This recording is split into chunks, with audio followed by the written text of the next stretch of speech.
The Mello TV Evening News at 8 is brought to you by the Ministry of Health and Wellness. Coronavirus is in Jamaica, and I know you feel scared and worried. But you can't let COVID-19 divide us. Coronavirus infects all kinds of people. It doesn't discriminate. So why should you? When someone coughs or sneezes or shows signs of the virus, tell them to call 888-1-LOVE immediately. And remember, stay 3 feet away, but don't attack or disrespect them, because we're all in this thing together. Come on, Jamaica, cut the hate and don't discriminate. Let us stand together and fight COVID-19 as one family, one nation.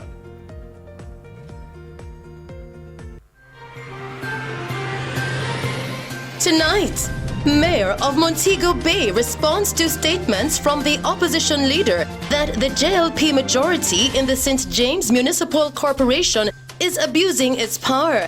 I am challenging Dr. Phillips to produce the evidence or immediately retract the statement and issue a public apology. Prime Minister Andrew Holness announces the appointment of Karl Samuda as the Minister of Education, Youth and Information. Still tonight, Westmoreland police list 26-year-old ODANE Smith as a person of interest, and the J.H.T.A is providing free hotel accommodation for healthcare professionals who have been working on the front lines in the fight against COVID-19.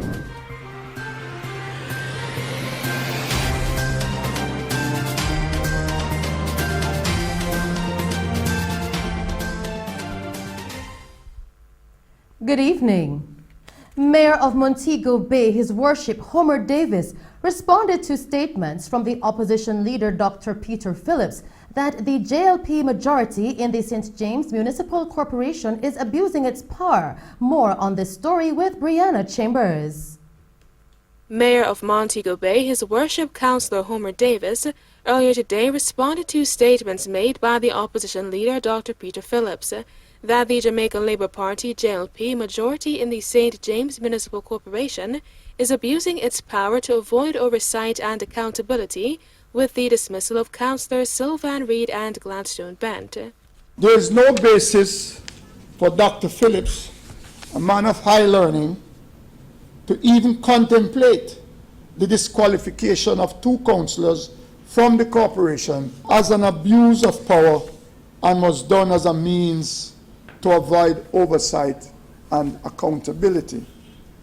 And this is where I take serious umbrage to what was said. I would urge Dr. Phillips to obtain a copy of the Local Governance Act of 2016, which was promulgated by his party whilst in government, and obey himself as it relates to the rules that governs attendance by councillors to their monthly meeting.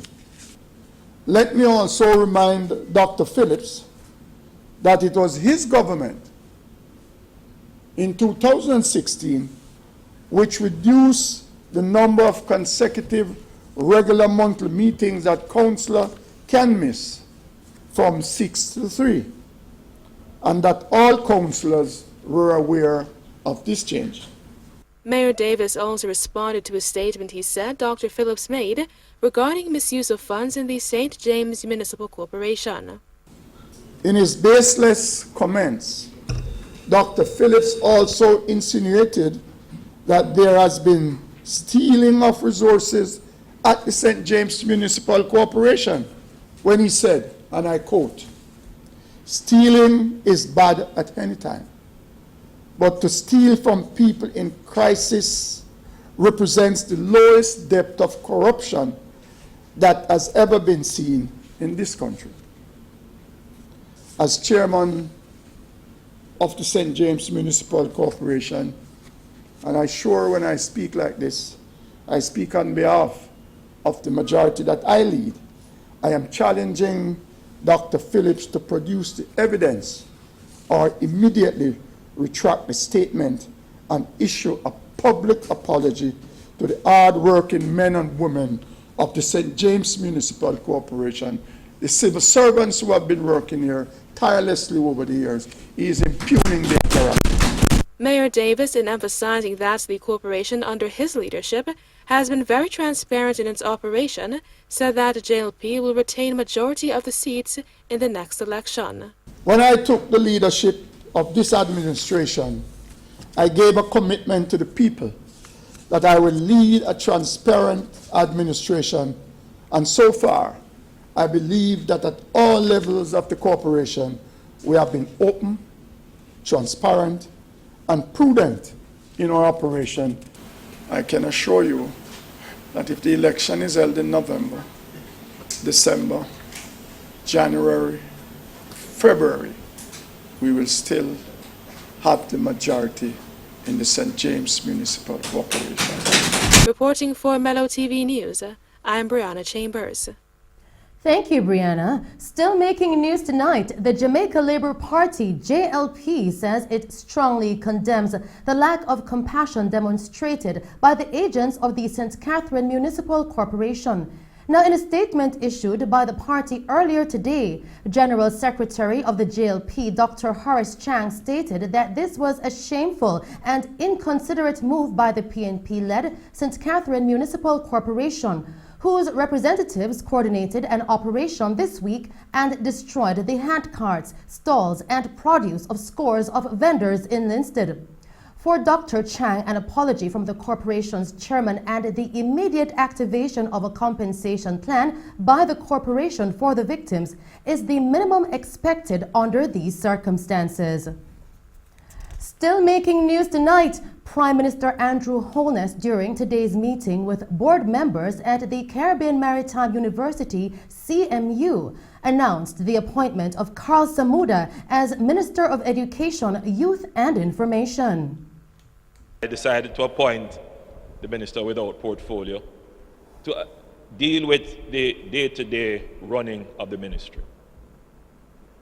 But for those areas that were posing a challenge, it required the direct and deliberate attention of the Prime Minister to ensure that the organizational, institutional change that should be effected was effected. I believe I am now at a stage where I can safely say that we can now have the ministry being fully run by a Minister of Education who will be overseeing everything. So I'm here today saying that Minister Samuda is now not the minister without portfolio, but after today he will be the Minister of Education. The Prime Minister also announced that Mike Henry has been appointed as Minister of Labour and Social Security. He takes up the appointment tomorrow. Meanwhile, Mr. Holness says that following discussions regarding the future of the CMU, the government has decided that the service the institution gives to the country cannot be allowed to die. From a policy perspective, the questions are not settled. They still need further exploration. But in the interim, we cannot allow the service that this organization gives, this institution gives, the CMU, we cannot allow that service to die. After discussing with Professor Shirley, I asked him if he would lead the task of finding the people who could take over the institution, put in place the new organizational structure to make it work. In the future, we could consider where the institution goes. There can be other models of how the institution evolves. Who knows, it may very well evolve into the private sector, because in many other countries, that is the model that works.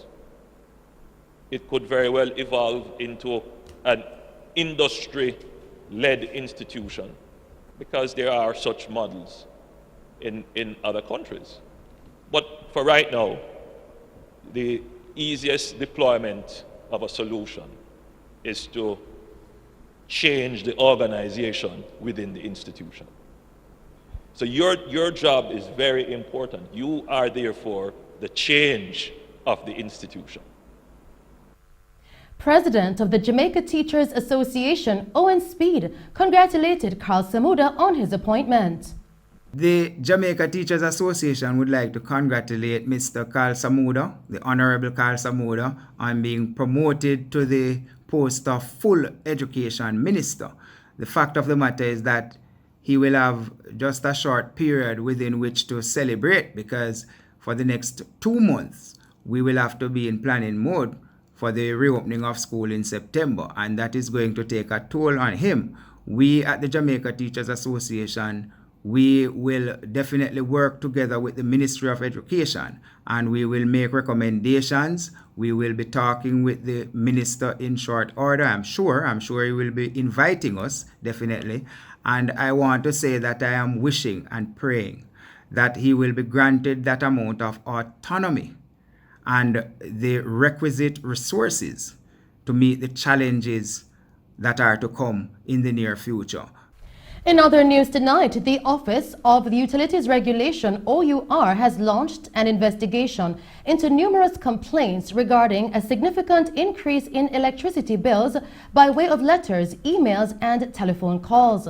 The OUR says they have seen a 200% increase in complaints, while complaints via social media have gone up by more than 1,600% between the periods January to March and April to June 12. Customers have been complaining that they have seen drastic spikes in their bills, even though they have not increased consumption, or where there was acknowledgement of increased consumption, customers feel the level of increase is too high. Meanwhile, the Jamaica Public Service Company, JPSCO, says it welcomes the audit to be conducted by the Office of Utilities Regulations, OUR, on its operations.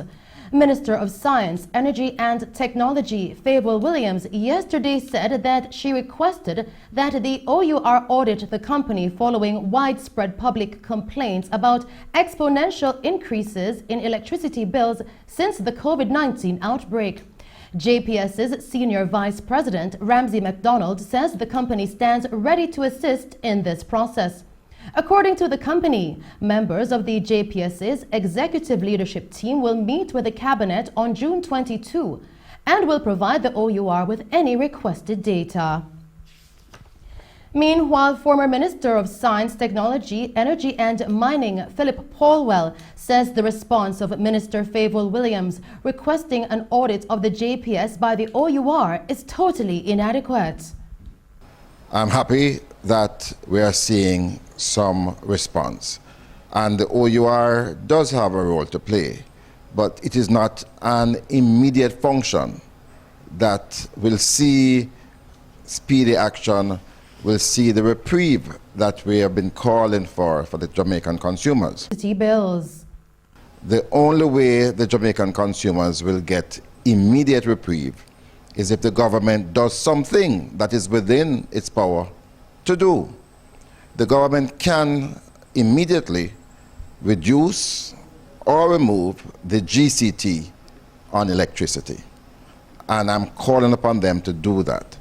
They can also reduce the SCT that is charged on the fuel that generates electricity. In news from Westmoreland, the police have listed 26-year-old ODANE Smith as a person of interest. Smith is being asked to contact detectives at the Savannah Lamar Police Station by 5 p.m. tomorrow, June 18. The police are also asking anyone that is able to help detectives to locate Smith to contact the Savannah Lamar Criminal Investigations Branch at 876-965-2232 or the nearest police station. In news from the capital, a man was fatally shot while a woman was injured in an armed attack earlier today on Windward Road in eastern Kingston. The deceased has been identified as 32-year-old Dane McGibbon. Reports coming into our news center are that shortly after 8 a.m., McGibbon was standing along Windward Road in the vicinity of Mitchell Street when unknown assailants opened fire at him, hitting him multiple times before making their escape. McGibbon was pronounced dead at the hospital. A woman was also reportedly injured in the gun attack. We will provide updates on her condition in subsequent newscasts. The Eastern Kingston Police are investigating the incident. And still in news from the capital, Councillor for the Raytown Division, Rosalie Hamilton, says the police have raised concerns regarding how the Peace March initiative on June 6 to end long-standing violence in the Central Kingston constituency was executed. The fact that the community is relatively stable. We are enjoying something that we have never seen in a while. There's a state of emergency from Sunday, and the police came in. They are taking up the guys, and so far, most of them that I've spoken to, when they go over the station, the police is saying, "Both on gone make peace without the police." Like it is something bad happen. The police view it as a disrespect. Now, Councillor Hamilton further stated that many more constituencies outside of Central Kingston have also benefited from the effort. Therefore, it should be viewed as a positive move towards regaining peace. What has happened not only benefit Kingston Central, it has benefited a lot of constituencies, a lot of police areas, because of the network that exists in the underworld. If a community at war, and if we in the community can group up together and say, enough is enough, let us move away from this, everybody else I know will benefit from it. If the police have a problem with specific persons, after, the police can strategically go in and take out who they want. If they have charges for them, they charge them. If they have questions for them, they question them. But why make it look like, you know, we did something bad? We didn't do anything bad. We did it in the interest of the community. We will bring you more on this story in subsequent newscasts. And those were some of the stories making news. I'll return with other updates as the J.H.T.A. is providing free hotel accommodation for healthcare professionals who have been working on the front lines in the fight against COVID-19.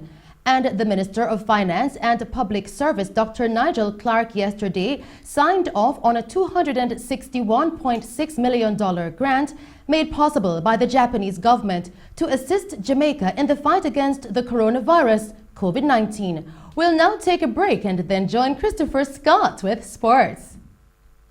Coronavirus is in Jamaica, and I know you feel scared and worried. But you can't let COVID-19 divide us. Coronavirus infects all kinds of people. It doesn't discriminate. So why should you? When someone coughs or sneezes or shows signs of the virus, tell them to call 888-1-LOVE immediately. And remember, stay 3 feet away, but don't attack or disrespect them, because we're all in this thing together. Come on, Jamaica, cut the hate and don't discriminate. Let us stand together and fight COVID-19 as one family, one nation.